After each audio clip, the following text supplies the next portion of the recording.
Hello friends, welcome back to my channel earth mom Dehradun. मैं हूं ज्योति और वेलकम है आप सभी का मेरे चैनल में।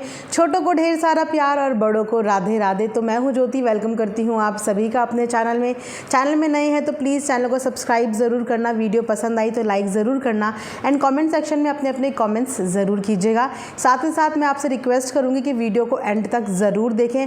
आधी अधूरी वीडियो देखने के बाद प्लीज़ कॉमेंट सेक्शन में कॉमेंट करने आते हैं, फिर आप लोग प्लीज़ पहले पूरी वीडियो देखा कीजिए, उसके बाद कमेंट सेक्शन में आके अपनी प्रतिक्रिया या अपना ओपिनियन, अपना पॉइंट ऑफ व्यू शेयर किया कीजिए। तो चलिए आज आप सबके लिए एक और बढ़िया सा रिएक्शन वीडियो। आई होप कि आप लोग इस वीडियो को ढेर सारा प्यार करेंगे। सो यस, बसंती जी का तैयार हो चुका है कुलवाई। आई थिंक मैं सही बोल रही हूँ ना, मुझे पता नहीं है। वैसे जब मैंने देखा ये कुलवाई तो पहले मुझे देखना पड़ा, ढूंढना पड़ा आखिर इस कुलवाई वर्ड का मीनिंग क्या होता है। तो मुझे समझ में आया कि कुलवाई जहाँ पे खाना बनाया जाता है, कुछ ऐसा ही आई थिंक मीनिंग होता है। अगर मैं गलत बोल रही हूँ तो प्लीज़ मुझे कमेंट सेक्शन में करेक्ट ज़रूर करिएगा। तो बसंती जी यहाँ पे अपने अधूरे काम पूरे करने के लिए रोज़ आए दिन एक नई कोशिश करती हैं। चाहे फिर वो कुआं बंद करने का प्लान हो, चाहे फिर धीरे धीरे अपना खेती बाड़ी से जुड़ा काम हो, अपने बच्चे के भविष्य को लेके काम हो, वो अपने अधूरे काम धीरे धीरे कोशिश कर रही हैं पूरा करने की।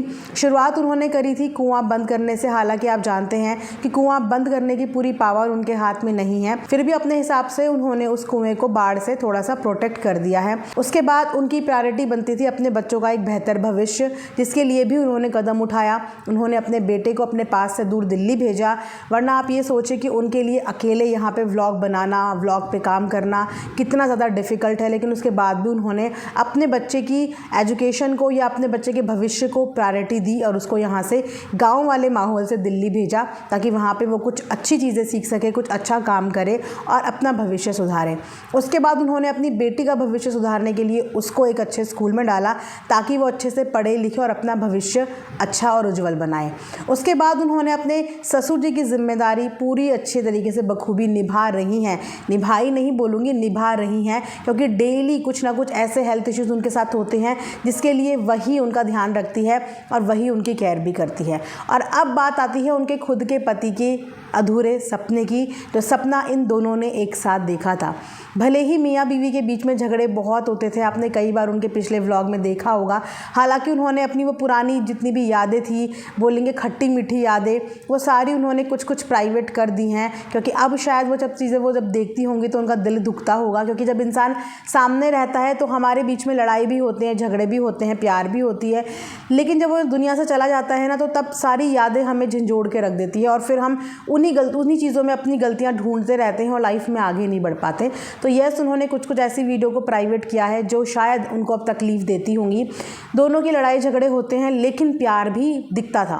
वो भले ही एक दूसरे से लड़ते बहुत थे, लेकिन उसके बाद एक उम्मीद जो एक औरत के दिल में हमेशा से होती है कि आज नहीं तो कल मेरा पति ठीक हो जाएगा, ये लाइन पे आ जाएगा, ये अपनी घर गृहस्थी संभाल लेगा। वही सारे सपने और वही उम्मीद हर बार लड़ाई झगड़े के बाद बसंती की आंखों में देखने को मिलती थी, कि वो ये उम्मीद रखती थी कि आज ये ठीक हो जाएंगे या कल ये ठीक हो जाएंगे।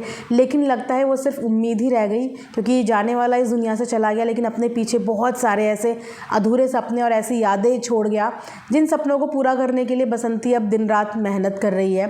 थोड़ी थोड़ी छोटे छोटे कदमों से उन सपनों को पूरा करने की कोशिश कर रही है। उनमें से एक सपना था इनका कुलवाई का सपना, जो सपना सिर्फ बसंती का ही नहीं था, इनफैक्ट दीपक जी का भी था।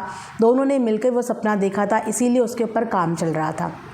लेकिन जब घर में इतनी बड़ी घटना, इतनी बड़ी ट्रेजेडी हो गई, उसके बाद फिनेंशियली भी बहुत ज़्यादा वीक हो गया परिवार, तो अब वो चीज़ें उस सपने के हिसाब से तो नहीं हो पा रही, लेकिन वो फिर भी अपने हिसाब से कोशिश कर रही है कम खर्चे में चीज़ों को करने की। तो उन्होंने अपना कुलवाई का काम आखिरकार शुरू कर ही दिया।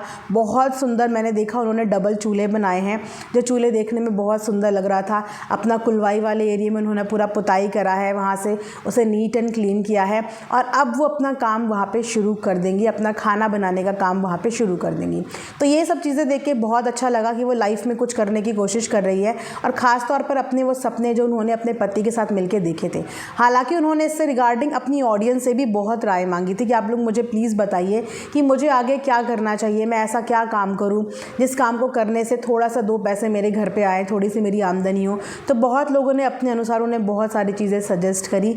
अब देखते हैं कि उसमें से वो फाइनल करके कौन सा अपना बिजनेस शुरू करती है, जिस बिज़नेस में उनका पैसा भी कम लगे और जिससे उनकी आमदनी भी बनने लग जाए। तो आज के व्लॉग के टाइटल के हिसाब से ये देखने को मिला कि चाउमीन और समोसों को बनाने का सामान आ गया है। तो हो सकता है इनका जो प्लान है वो यही है कि अब चाउमीन और समोसे ये बनाएंगी और उसके हिसाब से धीरे धीरे अपना काम जो है वो शुरू करेंगी।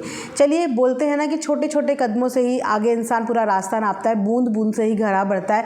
कम से कम उन्होंने अपने आप को आज इस लायक कर दिया कि हाँ, वो अब उस सपने को पूरा करने के लिए मेहनत कर रही हैं।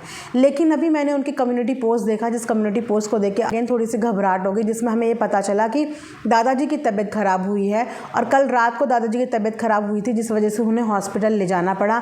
उनके पेट में दर्द बता रहे थे, तो वहाँ पे हॉस्पिटल का एक फ़ोटो भी था जहाँ पे अगेन दिख रही थी बसंती दादाजी के साथ। तो वहाँ से थोड़ा सा ऑडियंस को फिर से डर हो गया है कि दादाजी की तबीयत ठीक है या नहीं है, या क्या हुआ है उनके साथ, क्योंकि आप जानते हैं बुज़ुर्ग इंसान है और बुज़ुर्ग इंसान की तबीयत के साथ कुछ ना कुछ लगा रहता है। एक इंसान तो आप ये समझिए कि 24 घंटे उनकी देख रेख के लिए चाहिए, क्योंकि उनकी हर चीज़ पे अब डिपेंडेंसी धीरे धीरे बढ़ जाएगी और वहाँ पे एक बंदा हमेशा उन्हें देखने के लिए अवेलेबल होना चाहिए, खासकर जब कोई मेडिकल इमरजेंसी हो। लेकिन वो कहते हैं ना कि बहू होने के बाद वो एक बेटे होने का फ़र्ज़ भी निभा रही हैं, साथ में बहू होने का फ़र्ज़ भी निभा रही हैं और अपने घर को संभालने की अपने एंड पे पूरी कोशिश कर रही है।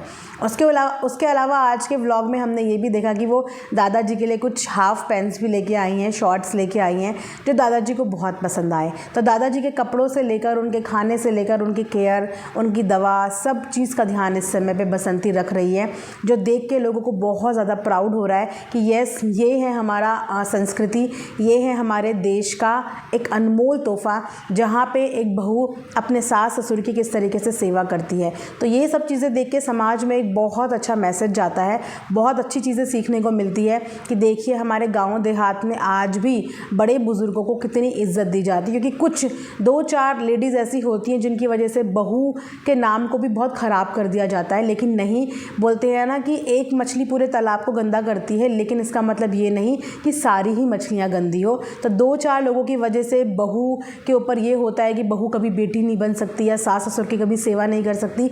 तो उनके लिए बहुत अच्छा एग्जाम्पल यहाँ पे बसंती ने सेट किया है कि नहीं, ऐसा नहीं होता, बहू चाहे तो बेटी भी बन सकती है, बहू चाहे तो बेटा भी बन सकता है।